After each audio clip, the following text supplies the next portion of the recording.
Welcome to another Doulos Deliberation. My name is Levi Bimba, and today we are going to talk about the darkened thinking, once again, of the world. So in the book of Ephesians, Paul is writing to the Christians in Ephesus, and in the first three chapters, he talks about orthodoxy, and that's the doctrine of the church, doctrine of how we're saved, how we're justified, how we have been brought into the family of God. And then the last three chapters, he talks about orthopraxy and how we are to practice our faith and how we ought to behave and walk. And in chapter 4, he makes a contrast between the Gentiles, who are the unsaved believers, versus Christians who are saved.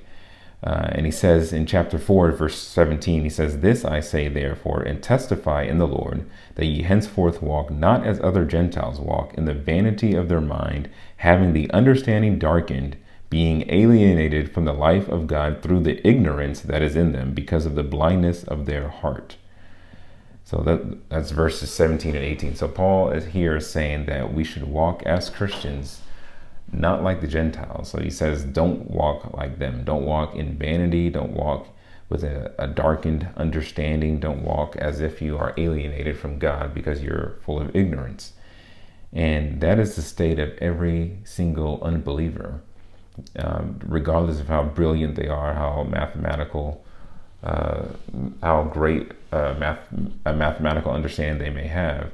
Their minds are still darkened, they're still ignorant, they still are alienated from the life of God. And we see the fruit of that in many news stories, but one that came out recently is regarding the NAACP, which is the National Association for the Advancement of Colored People, which on their own website, quote, it says, "Founded in 1909 in response to the ongoing violence," now remember that word, violence, "against Black people around the country, the NAACP is the largest and most preeminent civil rights organization in the nation. We have over 2,200 units and branches across the nation, along with well over 2 million activists. Our mission is to secure the political, educational, social, and economic equality of rights in order to eliminate race-based discrimination and ensure the health and well-being of all persons." So a few words I want you to focus on in their blurb about their history. It says it was founded in 1909 in response to the ongoing violence, and obviously there was violence against people that were of African descent in American history. And if you read the history, that's evident to anybody who has a serious understanding of American history. So they founded this organization to protect and to really stop the violence against people from people that were African descent, people that were of African descent. And then they talk about how they want to promote equality rights or equality of rights, and wanting to ensure the health and well-being of all persons. So it came out this week that they were urging athletes. There's an article on their website. It says the NAACP urges professional athletes in free agency to avoid Texas. Now, this sounds strange, but obviously if you've been hearing what's going on in Texas with the passing of the abortion law, this is the main factor of why the NAACP wrote this letter. Now, again, just to remind us what we just read, they wanted to promote equal rights for all persons. They want to ensure health. They want to protect violence against, quote, Black people. So I want to go through the letter really quick. It's not a long letter, but I just want to go read through it and pick out some excerpts to comment on that relates back to what Paul is referring to in Ephesians 4 when it talks about having the Gentiles having their understanding darkened and walking in the vanity of their minds along with ignorance that is in them. So the president of the NAACP, his name is Derek Johnson. He wrote this letter to all free agent athletes in every association: football, basketball, women's basketball, baseball, even hockey. So he says, "Dear members of the National Football League Players Association, Women's National Basketball Players Association, National Basketball Players Association, Major League Baseball Players Association, Association and National Hockey League Players Association. I write to you today in an attempt to appeal not only to your influential platforms as highly regarded athletes, but to your respective purposes as parents and role models for both our children and those in your personal lives. And then the very next sentence, he says, from abortion to voting rights and mask mandates, Texas has become a blueprint by legislators to violate constitutional rights for all, especially for women, children, and marginalized communities. Now, he talks about how he wants these athletes to use their platform to protect children and to influence and those in their personal lives. And the very next sentence, he talks about how abortion and voting rights and mask mandates that are apparent in Texas now are somehow attacking people of marginalized communities, when abortion by its nature is killing people in marginalized communities. So you would think that an association that stands for the advancement of colored people, assuming advancement means you want them to obviously be alive so that you can advance them, whether economically, socially, or whatever positive realm that they might have in mind, you would want them to be alive. But when you are now fighting against the act that takes more of you out than brings more of you into the world, as is seen in New York, it makes no sense as to why you even exist as an organization.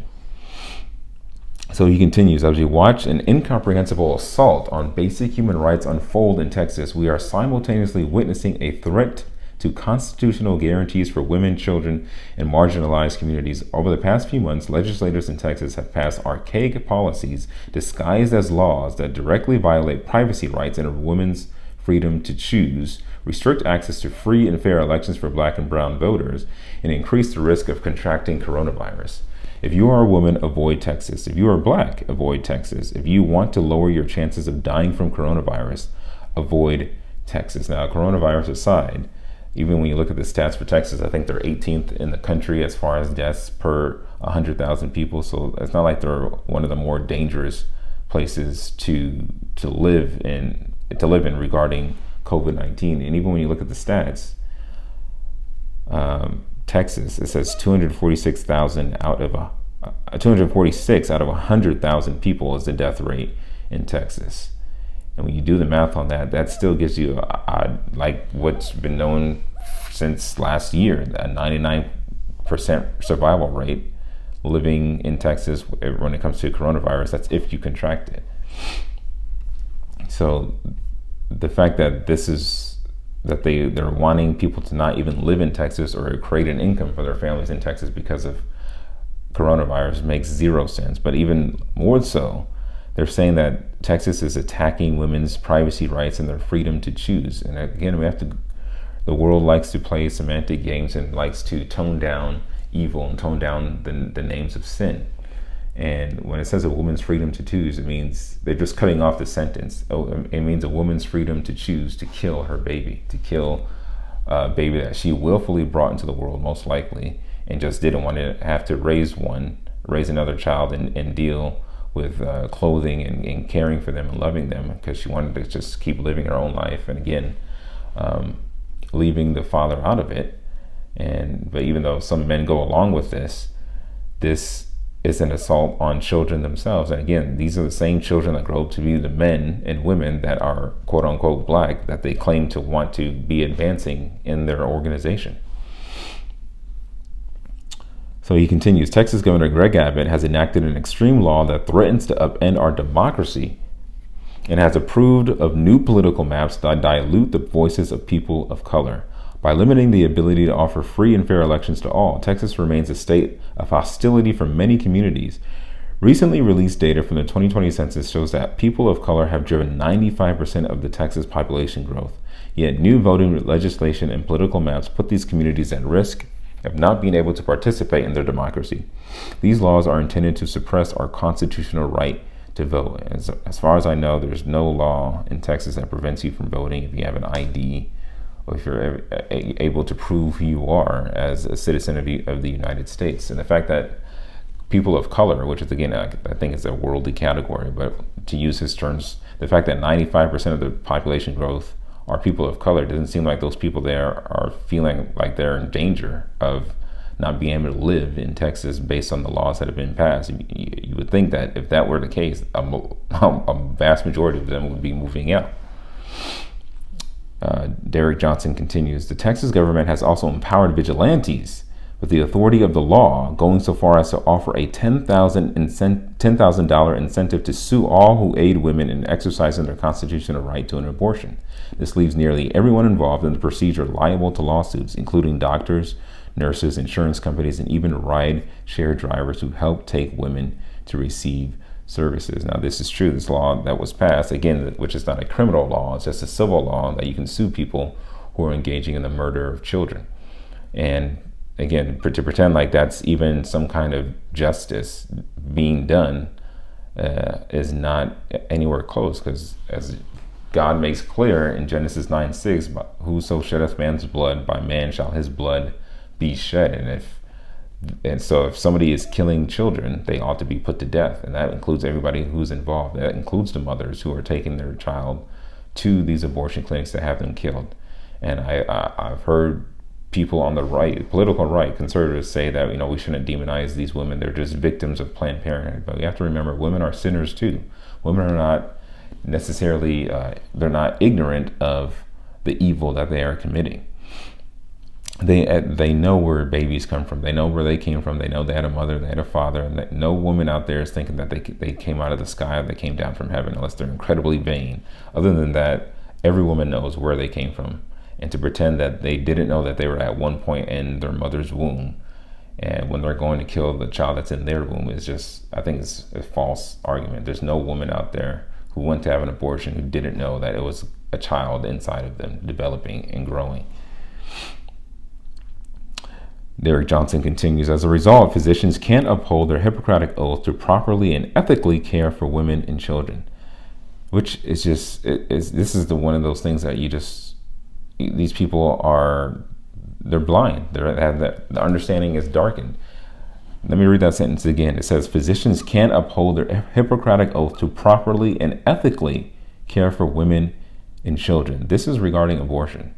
So the killing of children and aiding the women who are taking their children to be slaughtered by these physicians is preventing these physicians from upholding their Hippocratic oath to properly and ethically care for women. This is the kind of thinking that happens when you reject God.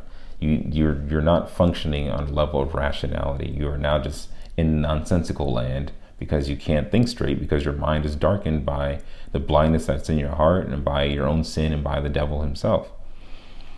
Derek Johnson continues, Texas families will not receive the care they deserve because state legislators have issued a modern-day bounty in exchange for the health and safety of women and children. Again, it goes back to health and safety of women and children. The children are being killed. The children are being slaughtered in the womb. How is that safe for them?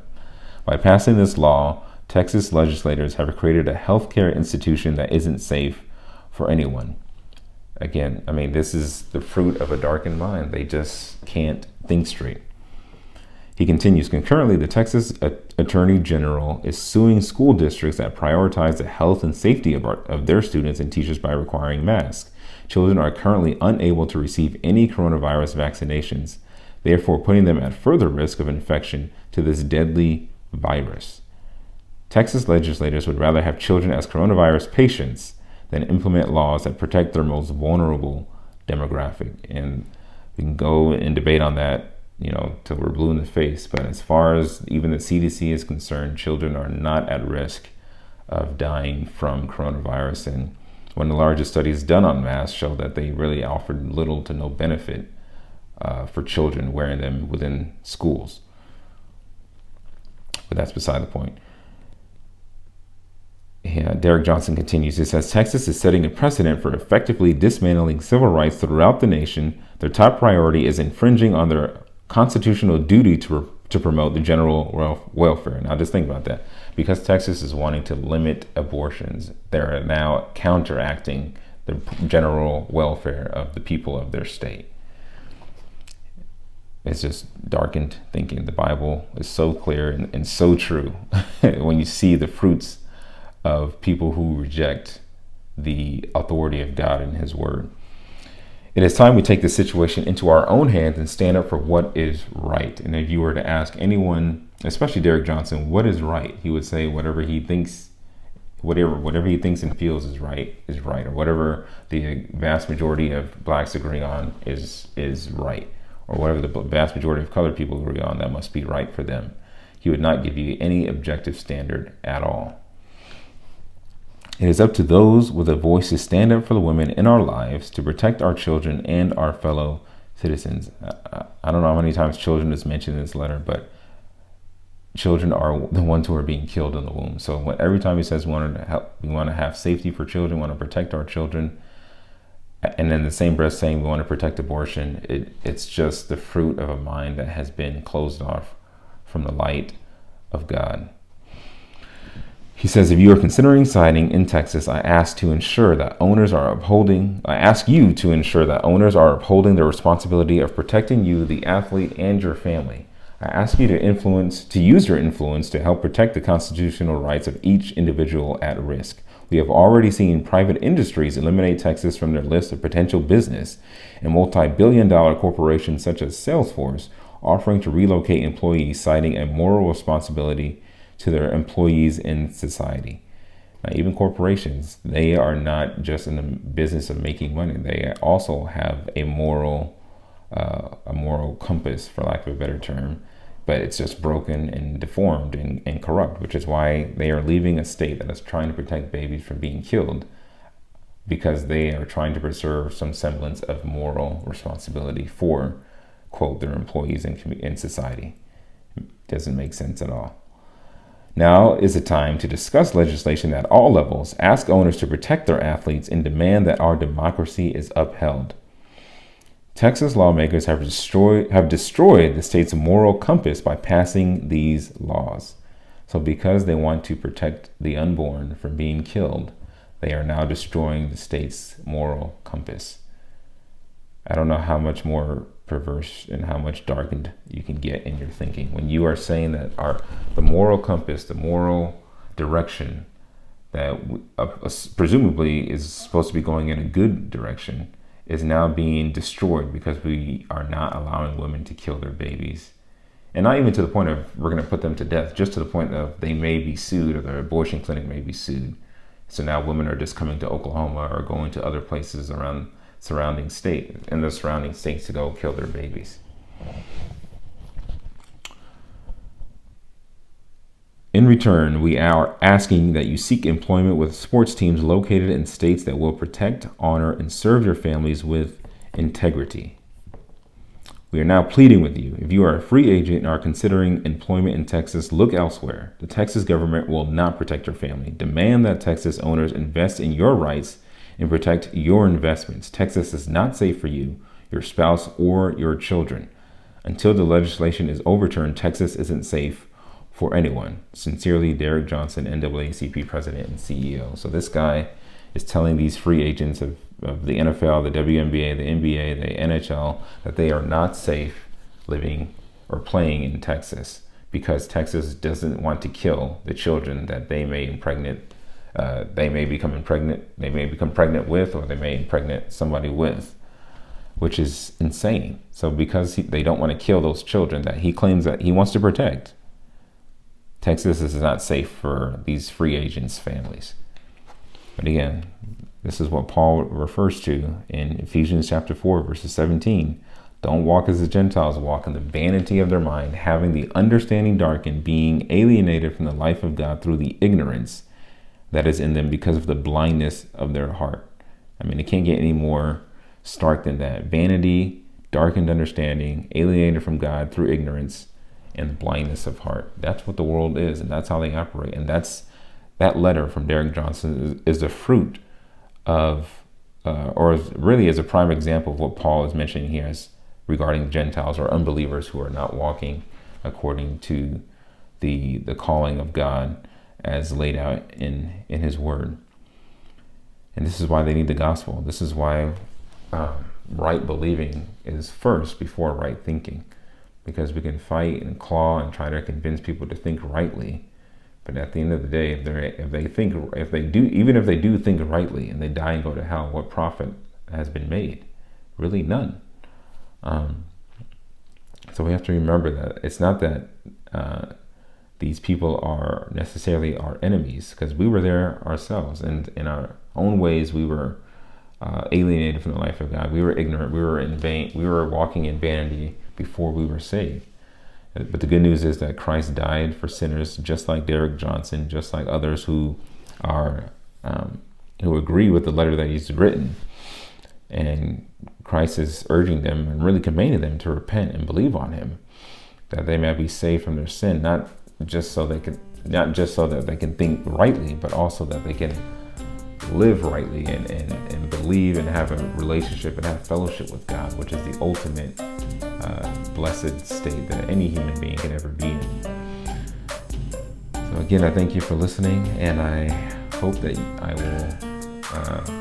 you will listen to the next Doulos Deliberation.